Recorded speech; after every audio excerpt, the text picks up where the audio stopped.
നിസ്കാരത്തിൻ്റെ ശേഷം ആയത്തിൽ കുറിച്ച് ഓതിയാൽ ഓനും പിന്നെ സ്വർഗ്ഗപ്രവേശിച്ചിട്ടൊരു മരണത്തിൻ്റെ തടസ്സം മാത്രമേ ഉള്ളൂ എന്നാണ്. അല്ലാഹു ലാ ഇലാഹ ഇല്ലഹുൽ 5 വക്തിലും ഒരാൾ നിസ്കാരത്തിൻ്റെ ശേഷം ആയത്തിൽ കുറിച്ച് ഓതിയാൽ സ്വർഗത്തിൽ കിടക്കാൻ ഒരൊറ്റ തടസ്സം മാത്രമേ ഉള്ളൂ, എന്ത്? മരണം. മരിച്ചാൽ സ്വർഗത്തിൽ കാണും അല്ലേ? അവിടെയൊക്കെ അത്രയും വിശദീകരണങ്ങളൊക്കെ ഉണ്ട്. സയ്യിദുൽ ഇസ്തിഗ്ഫാർ രാവിലെ ചൊല്ലുക, അന്ന് പകല് മരിച്ചാൽ സ്വർഗ്ഗമുണ്ട്. വൈകുന്നേരം ചൊല്ലിയിട്ട് അന്ന് രാത്രി മരിച്ചാലും സ്വർഗ്ഗമുണ്ട്. ഞാൻ പറയാൻ നിൽക്കരുത്. സയ്യിദുൽ ഇസ്തിഗ്ഫാർ അല്ലാഹുമ്മ അൻത റബ്ബി ലാ ഇലാഹ ഇല്ലാ അൻത ഖലഖ്തനി വനഅബ്ദുക വനഅലാ അഹദിക വഅഹദിക മസ്തത. ഇതൊക്കെ പറഞ്ഞു. സക്കാത്ത് കൊടുത്തിട്ടില്ല, രക്ഷപ്പെടുമോ? അല്ലെങ്കിൽ തൂക്കത്തിലുള്ളത്തിലും കൃത്രിമം കാട്ടി അത് നരകത്തിക്കാന്ന് അള്ളാഹ് പറഞ്ഞല്ലേ?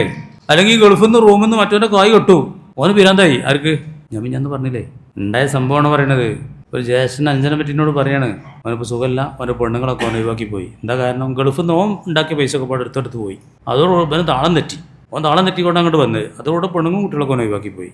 എന്നോട് ജ്യേഷ്ഠൻ പറഞ്ഞ സങ്കടമാണ്. ആയത്തിൽ കുറിച്ച് ചോദിച്ചിട്ട് കാര്യമുണ്ടോ നിങ്ങളുടെ അഭിപ്രായത്തിൽ? ആ ക്രൂരത ചെയ്ത ഓന് 5 വക്തിൽ ആയത്തിൽ കുറിച്ച് ചോദിച്ചാൽ കഴിച്ചിടാൻ പറ്റും നിങ്ങൾക്ക് അഭിപ്രായം ഉണ്ടോ? നിങ്ങൾ പറഞ്ഞാൽ അതാണ്. പിന്നെ നോമ്പിനെ പറ്റി പറഞ്ഞിടത്ത് എന്താ പറഞ്ഞാൽ നിങ്ങൾക്ക്?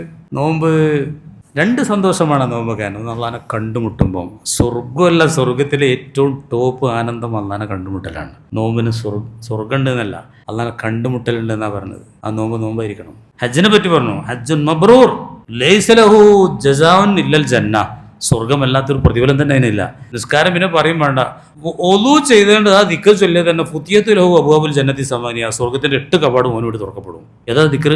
അഷ്ഹദു അല്ലാ ഇലാഹ ഇല്ലല്ലാഹ് വഅദല ശരീകല വഅഷ്ഹദു അന്ന മുഹമ്മദൻ അബ്ദുർ റസൂൽ എലിയ മതി. ഫുതിഹത്തു ലഹു അബ്വാബുൽ ഒതുർത്താൽ മതി. നിസ്കരിച്ചണ്ടേ 8 കവാടം, ഉദ്ദേശ കവാടത്തിലൂടെ അവനക്ക് പോവുകയും ചെയ്യാം. ഈ പറ്റിച്ചലും തട്ടിപ്പും പരിപാടിയും ഒക്കെ നടത്തിയാണ്ട് ആ ഒരു ദിക്ർ മാത്രം ചെല്ലിയ കഴിച്ചലവ് നിങ്ങൾക്ക് തന്നെ തോന്നുന്നുണ്ടോ? സ്വർഗത്തിൽ നിന്ന് പറയാണ്, ഇതൊന്നും വെറുതെ അല്ല, നമ്മൾ ദുനിയാവിൽ ജീവിച്ചപ്പോൾ കുറച്ച് പേടിച്ചാ ജീവിച്ചിരുന്നത് ഇവര് പറയണേ. അല്ലാഹ് പറയണ്, ഇന്ന ഹാദാ കാന ലക്കും ജസാ. ഇതൊക്കെ നിങ്ങൾക്കുള്ള പ്രതിഫലമാണ്. വകാന സയ്യുക്കും മഷ്കൂറ. നിങ്ങളുടെ കർമ്മങ്ങൾ ഈ നിലക്കുള്ള പ്രതിഫലം അർഹിക്കുന്നതായിരുന്നു എന്ന്. ആ കൂട്ടത്തിൽ അല്ലാഹു തആല നമ്മളെ ഉൾപ്പെടുത്തുമാറാവട്ടെ. വലിയ ചർച്ചയാണ്.